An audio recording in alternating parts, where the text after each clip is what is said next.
If you are hungry today, you open a fridge. Cold air comes out. Food waits inside. Meat stays firm. Fruit lasts longer. Milk does not spoil overnight. Leftovers can survive for days, sometimes longer, sealed in plastic boxes under artificial cold. You may not think of this as one of the greatest survival technologies ever made, but it is. A fridge does something ancient humans could only dream of. It slows time down.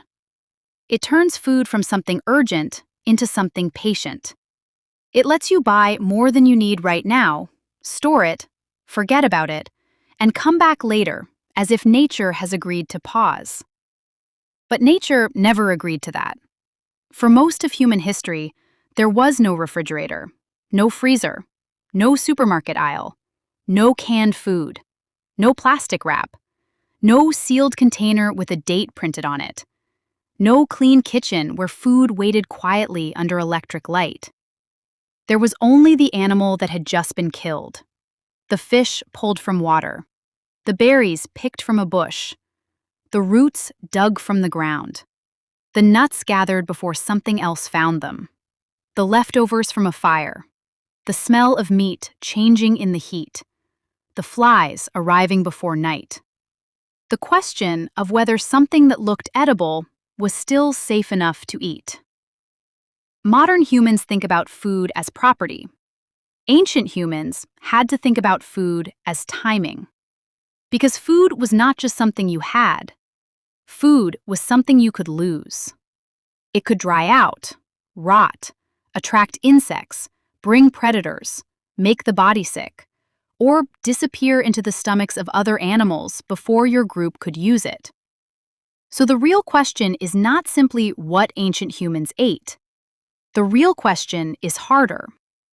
How did they keep food from rotting in a world with no fridge, no freezer, no electricity, and no way to stop heat, insects, moisture, and time? The answer was not one invention. It was a collection of habits. Eat quickly, share widely, cook with fire, dry what you can, smoke what conditions allow, hide food from animals, use cold places when nature offers them. Remember what smelled wrong. Remember what made someone sick. Remember what lasted until morning. Before refrigerators, survival depended on understanding one simple truth. Fresh food is already changing. The moment an animal dies, the countdown begins. At first, the food looks like victory. Meat means energy. Fish means protein. A pile of berries means the group can rest a little easier. Roots, nuts, eggs, fruit, and gathered plants can turn a difficult day into a survivable one. But food is never still. Heat changes it. Moisture changes it. Air changes it. Insects find it. Animals smell it. Bacteria and fungi begin doing work ancient humans could not see. They did not know food was being changed by microorganisms in the way we understand today. They could not measure temperature. They could not read an expiration date. They could not seal meat inside plastic and place it behind a cold door. But they could notice patterns. They knew when a smell became wrong. They knew when meat changed texture. They knew when fish became too soft, when fruit turned strange, when leftovers attracted too many flies, when a piece of food made someone weak, sick, or unable to keep moving the next day. That kind of knowledge mattered because bad food did not just taste unpleasant. It could steal strength. A person with stomach pain could not travel well. Someone too weak to gather food became a burden on others. A child made sick by unsafe food needed water, rest, warmth, and protection. In a moving group, one bad meal could become everyone's problem. And food could create danger even before anyone ate it. A pile of meat near camp could attract insects. Insects could attract more discomfort. A strong smell could travel farther than people wanted. Predators and scavengers did not need permission to follow scent. If a group kept food carelessly, the night around them could become more dangerous. So ancient humans faced a constant problem. Food was valuable, but food was also unstable. Keeping it was not as simple as owning it. You had to manage it, watch it, move it, eat it at the right time, share it before it spoiled, protect it from other mouths, keep it away from heat when possible, away from wet ground when possible, and away from animals whenever you could. Before fridges, food was not patient. Food was a race. The first solution was obvious. Do not save everything. Eat the foods that spoil fastest first. Meat, fish, soft fruit, and anything wet or fragile could not always wait. If the group had food today was often the safest time to use it. That is one reason sharing mattered so much. Sharing was not just kindness, it was food management. If one hunter, fisher, or gatherer brought back more than one body could eat, the extra food could become useless unless it moved into other mouths quickly. A big meal around a fire was not always wasteful. Sometimes, it was the most practical way to turn temporary abundance into survival, relationships, and stored energy inside living bodies. The body was the first storage container. But humans also learned to push time a little further. Fire helped. Cooking could change food before rot changed it first. Heat made some foods easier to chew, easier to digest, and sometimes safer than eating them raw. A piece of meat cooked over fire would not last forever, but it could last differently than raw meat. It could be eaten later that night, carried for a short distance, or shared with someone who could not chew tough food easily. Then there was drying. Rot loves moisture. Ancient humans may not have explained it that way, but they could notice the pattern. Wet food changed faster. Dry food lasted longer. Sun, wind, warm stones, and smoke could pull moisture out of food when conditions allowed. Thin strips of meat or fish could dry more easily than thick pieces. Seeds, nuts, and roots could last longer than soft fruit. Some foods were naturally better at waiting. Smoke also mattered. Smoke was not a refrigerator. It did not make food immortal.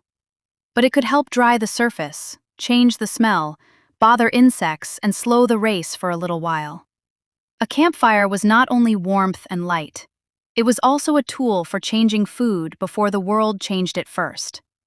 In colder places, nature sometimes helped. A cave, a shaded rock shelter, frozen ground, snow, cold streams, or a deep, cool place could slow food down. Not everywhere, not every season, not for every group. But when the land offered cold, ancient humans could use it. They also had to hide food, hang it higher, move it away from camp, keep it off wet ground, cover it with leaves, stones, hides, or branches. Place it where animals could not reach easily. Watch for tracks. Watch for smells. Watch for the moment food stopped being food and started becoming danger. Before fridges, preservation was not one trick. It was timing, fire, air, cold, distance, and attention. Over generations, this became knowledge. Which foods had to be eaten immediately? Which foods could wait until morning? Which parts of an animal spoiled fastest? Which plants lasted longer after being gathered? Which smells meant caution? Which textures meant danger? Which places stayed cooler during the day? Which insects arrived first? Which animals followed scent? That knowledge did not live on labels. It lived in memory. A child could learn by watching adults throw one piece away and keep another. A young hunter could learn that leaving meat on warm ground was a mistake.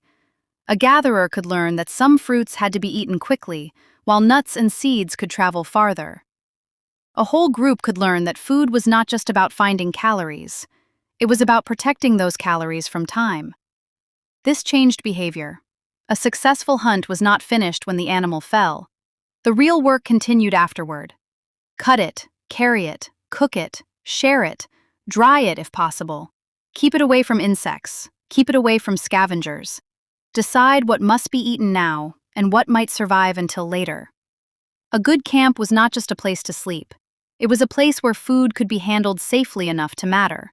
A place with fire, a place with airflow, a place with shade. A place where animals could be seen before they reached the leftovers. A place where the group could turn fragile food into a little more time. Modern life hides all of this behind a white door. You put food in a fridge and the problem disappears from your mind. Cold air does the work. Plastic seals the smell. Shelves organize the risk. Dates tell you when to worry. The machine hums quietly, slowing down a battle humans used to fight with fire, smoke, shade, movement, memory, and attention. But the ancient problem never vanished. Food is still changing. Meat still spoils. Fruit still softens. Moisture still invites decay. Insects still arrive when they can. Time still moves through everything we eat. The refrigerator did not create food safety. It only made an old fight easier. Long before cold machines, ancient humans survived by understanding that food was never just food. It was a countdown, and every meal, every shared fire, every dried strip, every cool cave, every remembered smell, was an attempt to answer the same ancient question. How do we keep today's food alive, long enough to become tomorrow's survival?